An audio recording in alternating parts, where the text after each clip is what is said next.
SPS community media प्रस्तुत करता है टेरा टेल्स, बदलती जमीन पलटते पन्ने। आज की कहानी है प्रमाण पत्र।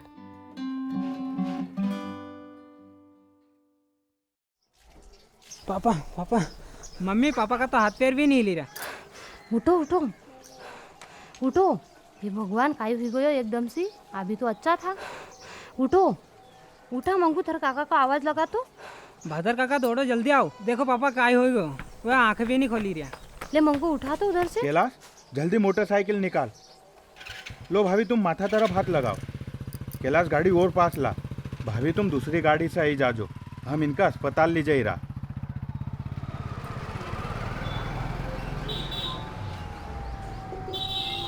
आज सुरेश को बागली अस्पताल में भर्ती हुए 4 दिन हो गए हैं। दोपहर का समय था। तानू और उनके पति सुरेश बातें कर रहे थे। बात करते करते अचानक से सुरेश को घबराहट होने लगी। डॉक्टर साहब जल्दी आओ, इनके जोर जोर से सांस चली रही है और खूब घबराई रहे। तानू ने डॉक्टर को आवाज़ लगाते हुए कहा। फटाफट डॉक्टर आए और चेकअप शुरू कर दिए। एक इंजेक्शन लगाने के कुछ समय बाद जोर जोर से चल रही सांसें थम गई। तानू ने चिंतित होकर पूछा, क्या हुआ डॉक्टर साहब? आपके साथ कौन है? उनको बुला लो और इनको घर ले जाने की तैयारी करो। डॉक्टर से इतना सुनने के बाद तानू अपने पति के पास दौड़ कर गई और उनसे लिपटकर जोर जोर से रोने लगी। कुछ समय बाद उनके परिवार वाले अंतिम संस्कार के लिए सुरेश को अपने गांव डांगाडूंगी ले आए।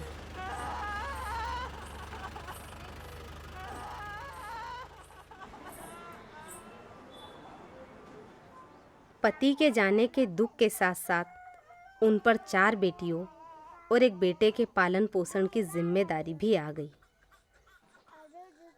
जब उनके पति थे तो वे अपनी 1.5 बीघा सूखी खेती के साथ साथ बांस के टोपले बनाकर आसपास के गांव में बेचा करते थे।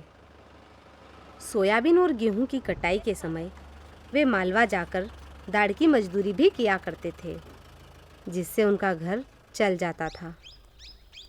अब तानू रोज़ सुबह 6 बजे जंगल से अपने सिर पर लकड़ियों का गट्ठा लेकर 7-8 किलोमीटर दूर भिकुपुरा गांव की गलियों में घूम घूम कर बेचने लगी। एक गट्ठा लगभग 40-50 रुपए में बेचकर भी घर चलाना मुश्किल हो रहा था। उसने सोचा, क्यों न वो लोगों के खेतों में मजदूरी करने जाए, क्योंकि उसकी बड़ी बेटी पारू अब 11 साल की हो गई है और पारू अपनी 8 महीने की सबसे छोटी बहन के साथ साथ एक भाई और 3 बहनों का ध्यान भी रख लेगी। तानू का लोगों के खेतों में दाढ़ की मजदूरी करने के बाद भी घर चलाना मुश्किल हो रहा था, क्योंकि अधिकतर पुरुषों के मुकाबले महिलाओं को कम मजदूरी मिलती है। पारू अपने भाई बहनों को संभालती, पर आए दिन कोई न कोई रोने लग जाता था। उनके रोने की आवाज़ पड़ोस के स्कूल तक पहुंचती थी। स्कूल के मास्टर खिड़की से अक्सर पारू को बच्चों को चुप कराते हुए देखा करते थे। एक दिन पारू अपने भाई बहनों को आंगनवाड़ी ले जा रही थी। तभी मास्टर ने पारू से पूछा, बेटा तुम अकेले इन बच्चों को संभालती हो? आपकी मम्मी कहाँ चली जाती हैं? सर धाड़की करने गई है।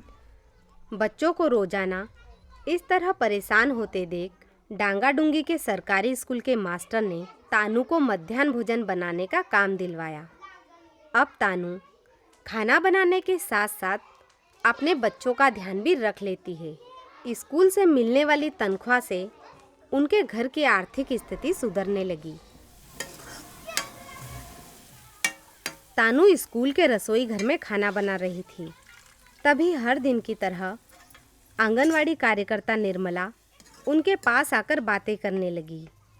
बातों ही बातों में निर्मला ने तानू से पूछा, भाभी तुमको विधवा पेंशन मिलती है?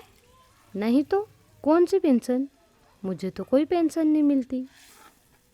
आपके जैसी महिलाओं को सरकार द्वारा हर महीने विधवा पेंशन के 600 रुपये दिए जाते हैं। अच्छा, तो दीदी मुझे भी दिलवा दो ना। ठीक है भाभी, बच्चों को खाना खिला दो, उसके बाद आप सारे कागज ले आना। तानू ने अपने सारे कागज निर्मला को दिखाए। भाभी, इसमें भैया का मृत्यु प्रमाण पत्र तो है ही नहीं। वो तो मुझे नहीं पता, जितने कागज थे मैं सारे समेट लाई। इसमें तो केवल Aadhaar card, voter ID, coupon, job card और इनकी फ़ोटोकॉपी ही है। विधवा पेंशन के लिए जो सबसे ज़रूरी कागज़ है वो तो है ही नहीं। नहीं बनवाया है क्या? भैया को तो गुजरे हुए ज़्यादा समय हो गया है। हाँ दीदी, वो कागज कहाँ से बनता है? रातातलई पंचायत कार्यालय में सरपंच और सचिव से बात करना, वो बता देंगे कैसे बनेगा। दीदी, मैं तो कभी पंचायत कार्यालय में गई ही नहीं। वैसे भी रातातलई हमारे गांव से दूर है और जंगल का रास्ता है, अकेली कैसे जाऊं? गांव से कितने ही लोगों की तो मोटरसाइकिलें रातातलई जाती रहती है। आप किसी के भी साथ चले जाना। निर्मला की ये बात सुनकर तानू कुछ सोचने लगी। थोड़ी देर बाद उदास होकर बोली, दीदी, आपको तो पता ही है, लोग छोटी छोटी बातों को राई का पहाड़ बना देते हैं। ऐसे में आप ही बताओ कि मैं रातातलई किसके साथ जाऊं? मैं किसी आदमी से बात भी कर लूँगी तो लोगों को लगेगा कि उसी से मेरा चक्कर चल रहा है। वे सोचते कि मैं बच्चों को छोड़कर किसी दूसरे आदमी के साथ भाग जाऊंगी, और भी ना जाने कितनी मनगढ़ंत कहानियाँ बनाते रहते हैं। तानू की बात निर्मला को एकदम दिल पर लग गई। वे मन ही मन सोचने लगी कि गांव में अकेली विधवा औरतों के लिए बाहर जाना कितना मुश्किल है। थोड़ी देर के लिए वह तानू को देखती रही, फिर समझाते हुए बोली, लोगों का मुंह बंद नहीं कर सकते भाभी। अगर सरकारी योजनाओं का लाभ लेना है तो कागज बनवाना ही पड़ेगा। नहीं दीदी, मैं नहीं जा पाऊंगी। वहाँ जाके बदनाम होने से अच्छा है पेंशन जितना पैसा मैं मेहनत करके कमा लूँ। इतना बोलकर तानू अपने घर की ओर चल दी। लोगों के ऐसे रवैये और तानों ने उसे इतना जकड़ लिया था कि वह चाह कर भी इनसे बाहर नहीं निकल पा रही थी। लगभग 9 सालों से वे समाज के इस बर्ताव को झेलती आ रही थी। इन सालों में तानू की जिंदगी में कई दिक्कतें आई, जिनका वे डटकर सामना करती रही। इसी बीच उन्होंने अपनी बड़ी बेटी पारू की शादी पठार गांव के रवि से करवा दी, जो मोटरसाइकिल की गैरेज में काम करता था। मंगू घर चलाने के लिए माँ के साथ खेतों में मजदूरी करके हाथ बटाने लगा, जिसके चलते मंगू की पढ़ाई भी छूट गई। तानू हमेशा से चाहती थी कि उसके बच्चे पढ़े और अपने पैरों पर खड़े हो जाए। जिन परेशानियों का सामना उसने किया है, उसकी झलक भी उसके बच्चों को ना देखनी पड़े।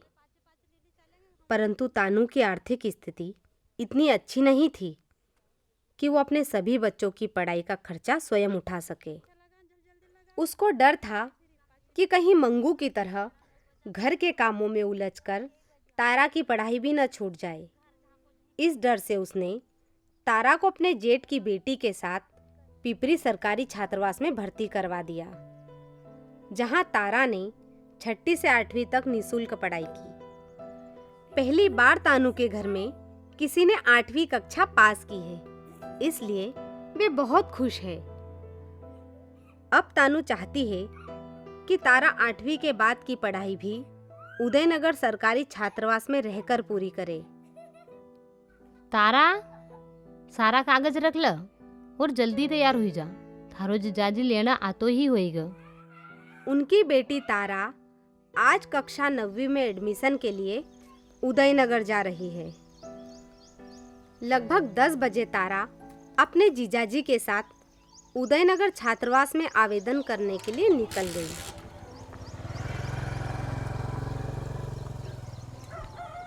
मोटरसाइकिल पर बैठी तारा मन ही मन कई रंग बिरंगे सुनहरे सपने बुनने लगी। अब उसे आगे निकलकर कुछ न कुछ बनना है।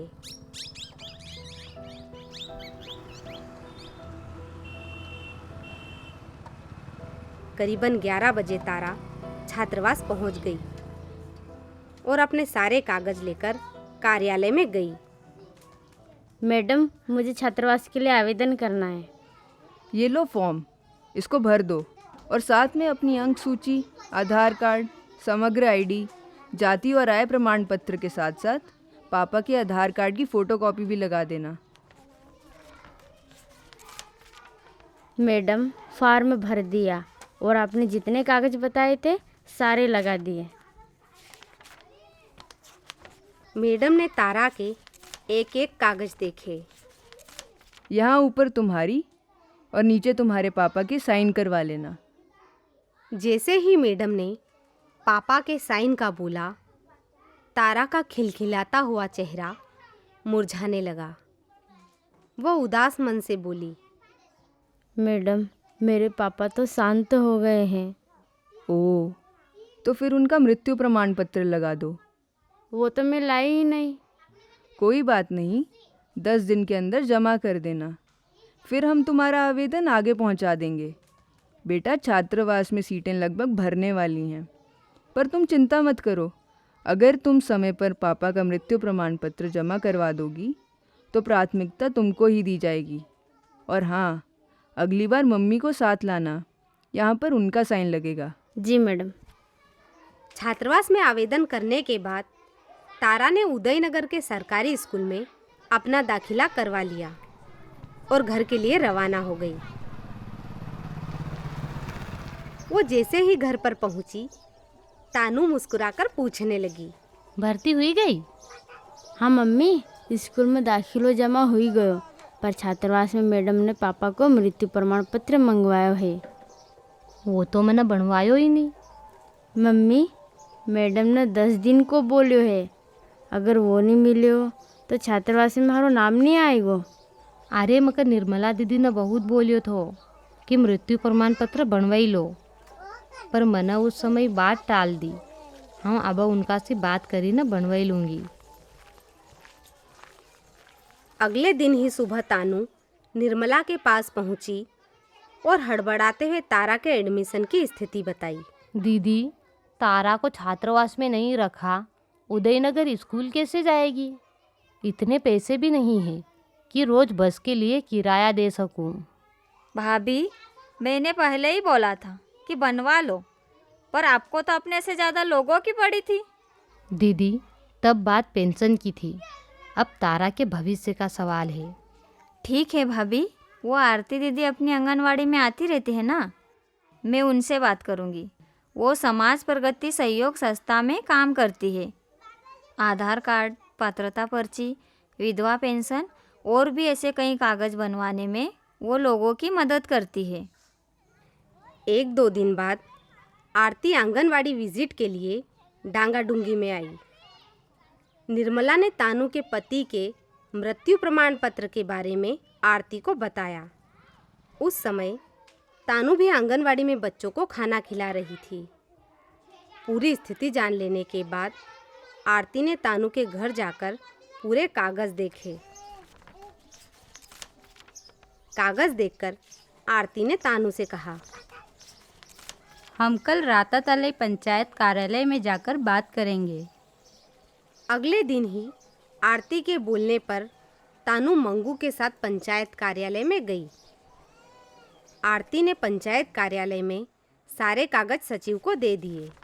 कागज देखकर सचिव बोला, 9 सालों से कहाँ गई थी भाई, जो अभी तक मृत्यु प्रमाण पत्र नहीं बनवाया? भैया, अब तो आ गई है ना, अब बना दो।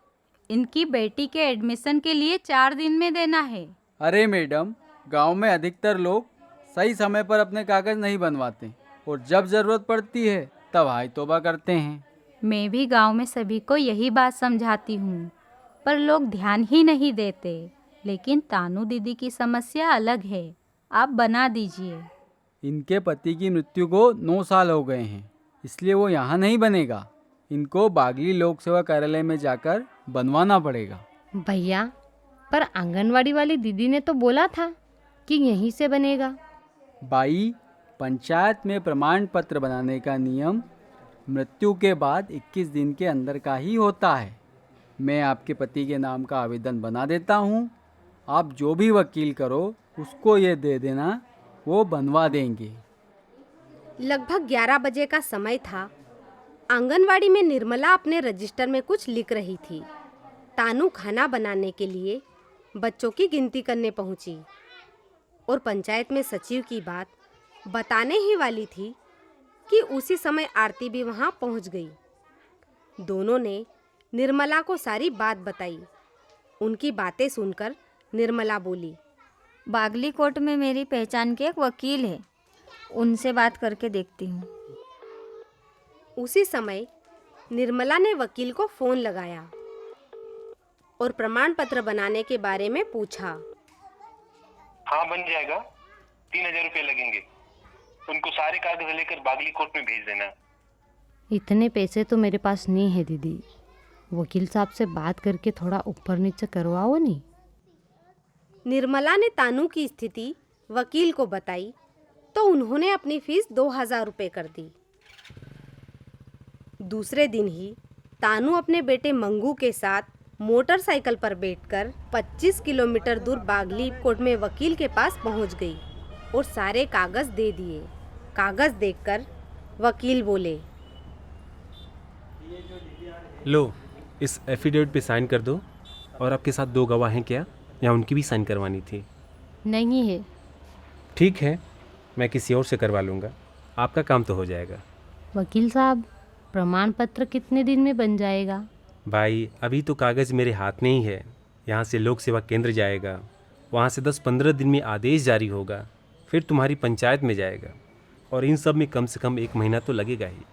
साहब, क्या जल्दी नहीं बन सकता? भाई, ये सरकारी काम है, कागज़ 10 जगह घूमता है। 1 महीने से पहले तो संभव नहीं है। 1-2 दिन में बन जाता तो मेरी बेटी का छात्रावास में एडमिशन हो जाता। भाई, अगर जल्दी ही चाहिए था तो बनवाने में इतने साल क्यों लगा दिए?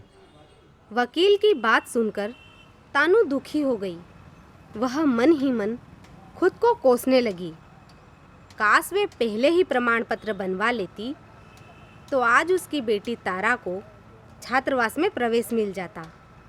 उसे अपने गांव से स्कूल आने जाने में जो समस्या होती है उससे छुटकारा मिल जाता।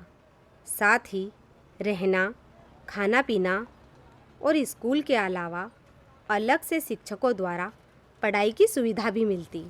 छात्रावास में प्रवेश नहीं मिलने की वजह से अपनी बुआ के घर उदयनगर स्कूल के पास के गांव मिर्ज़ापुर रहकर पढ़ाई की।